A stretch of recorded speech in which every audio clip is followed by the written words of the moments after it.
Hello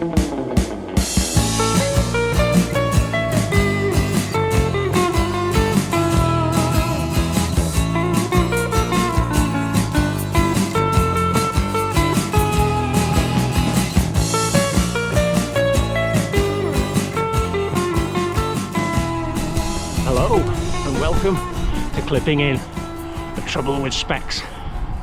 Regular viewers will know that I wear prescription cycling glasses and I need a little bit of help, that is, with longer distances or when the light's poor. And this video is a collection of musings and conclusions on cycling specific prescription glasses.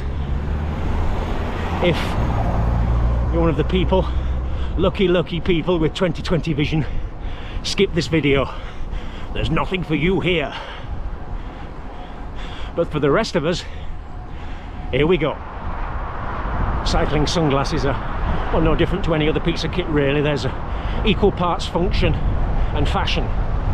We've seen in 20 odd years how we've gone from Lance Armstrong and his M-frame shield style to smaller, more discreet sunglasses, and then really we've seen a comeback over the last 2 or 3 years of the big motocross goggle type sunglasses, channeling 80s Andy Hampson and Greg LeMond. Some of the problems, or let's say some of the requirements of cycling glasses are common to prescription and non-prescription. I think a degree of wraparound and slightly more protection in the size of the glasses. I think that's common to all cycling specs.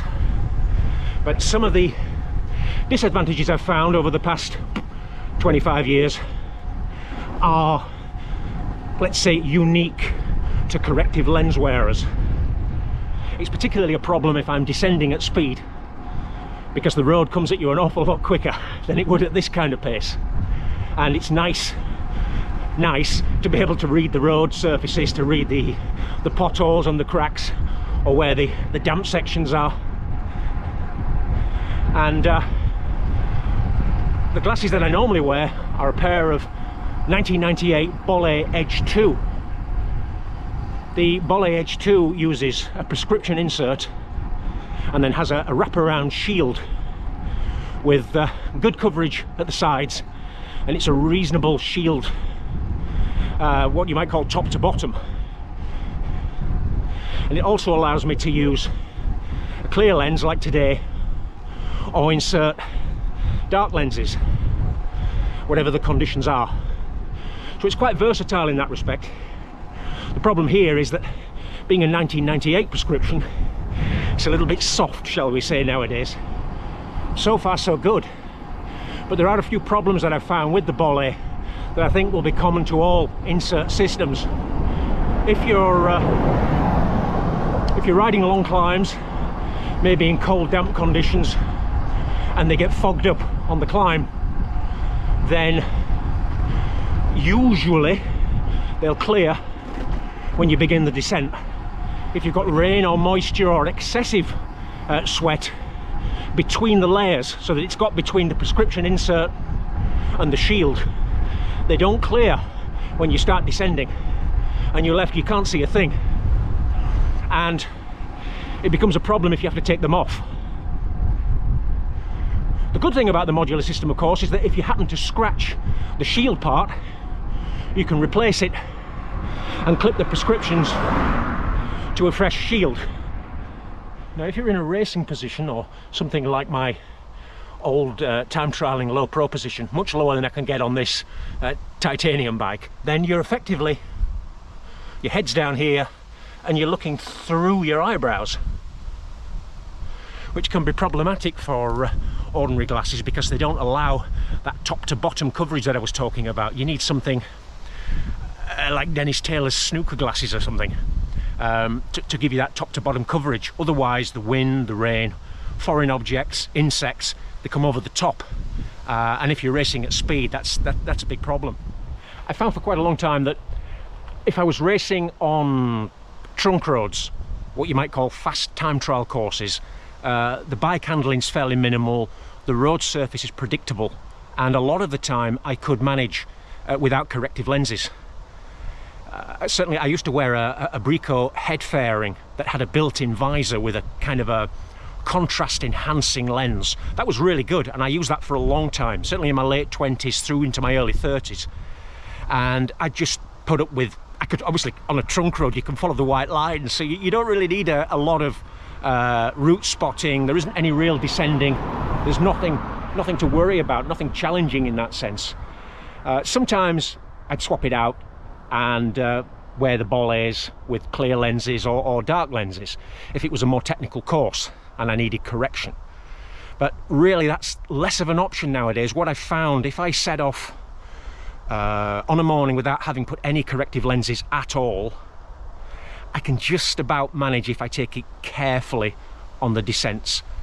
Less so mountain biking because the surfaces are more unpredictable. But the bigger problem for me is that if I set off with prescription lenses on and then through rain or steaming up or whatever I have to take them off, then I'm stuffed, because I really struggle to see them when my eyes have got used to prescription corrective lenses. I really struggle when I'm without them. So I'm very envious when I see non-prescription wearers putting their sunglasses on the helmets for climbs and then putting them back on again. Extremely envious. Lucky people. For a time in the 2000s, I tried contact lenses. I thought that would be a solution, because then you can use any number of sports glasses, sunglasses, whatnot, and the corrective part is from the contact lens. But what I found, cycling, if you remove the sports glasses and then you're riding at maybe 40 miles an hour in the rain, the contact lenses, they move around because of the air pressure, and they're also incredibly sensitive if you get impurities, sweat, dirt, grit. If that gets under the lens, you are in agony, and it leads to, well, in my case, some pretty nasty eye infections. So I abandoned contact lenses after about a year, 18 months. Not for me. Last winter, on days that sort of started off wet and stayed wet, as an experiment I used a pair of old prescription glasses from the late 80s, big oversized things, and because they were old I was able to I bent the frames. I didn't care if they got scratched, made them a little bit more wraparound, and to an extent that solved some of the problems, because they're single lenses, they didn't fog as easily. I used a muck-off spray that helped them, sort of anti-fogging spray that also shed a little bit of water, and to an extent they were quite a useful addition to the kit on those wet days. The problem was the prescription was from about 1988, 1989, and they were just too soft. In winter light I was struggling. They were almost, I'm not going to say they were no help, but they weren't corrective enough.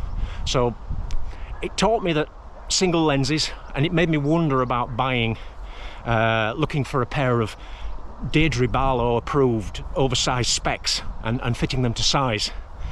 But in the end I thought, no, that's a bit of a bodge. I've also used some Wayfarer style prescription glasses with a more recent prescription with the polarizing lens. I've used those on some of the clipping in videos, and they've been pretty good. They don't wrap around, but they are quite a large lens, and they do give a reasonable bit of top to bottom coverage, as I call it. And in combination with the cap under the helmet, they're quite useful. A lot of people, surprisingly, have said that they don't like polarizing lenses for cycling because although they cut down glare and reflections, they're great at, I find them great at winter, say, with reflections from standing water when you get a low sun, and they take that glare off. They say that you can't see drivers in cars because they block certain kinds of car windows. I've not experienced that, but maybe I can believe it. I do know they're not very good with gadgets. Certain LCD screens, you can't read them at all. I know if I take my phone and I want to take a picture in landscape mode and I've got polarizing glasses, I can't see a thing.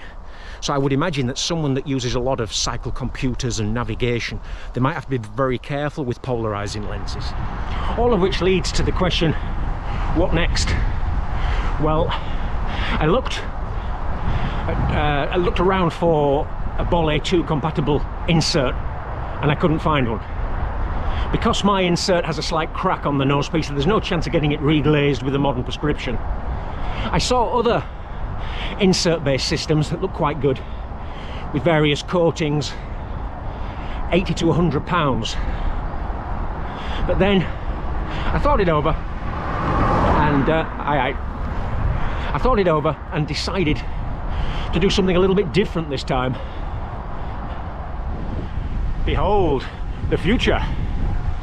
I've gone for a cycling specific Oakley jawbreaker system where they insert curved prescription units directly into the curving shield. So it has a good wraparound at the sides and good coverage top to bottom for a wide range of cycling head positions. I have a lightly mirrored polarizing lens, and with it being a all-in-one shield and prescription unit, I should be able to avoid those problems that I mentioned with the insert type. The lenses are, there's a degree of ventilation on the lenses and frames which should hopefully improve my vision on these long climbs in the mist and drizzle. And being sports specific, they should stay put a little better when things get sweaty. I won't be constantly pushing them up my nose as I sometimes have to do with ordinary specs. Being a new 2023 prescription, I'm amazed at how sharp and in focus everything is. Fantastic compared to a 1998 prescription. And yeah, I'm looking forward to taking on some descents with them. See how my distance judgment improves.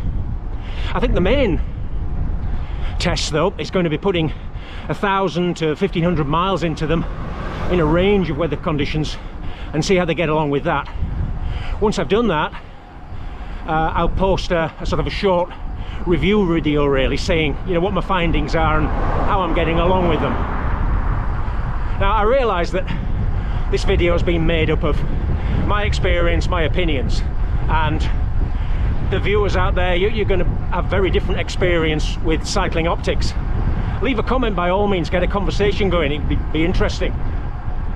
If you have made it this far, I hope you found it interesting, if not eye-opening, and I'll see you before too long for a super duper 4K edition of Clipping In.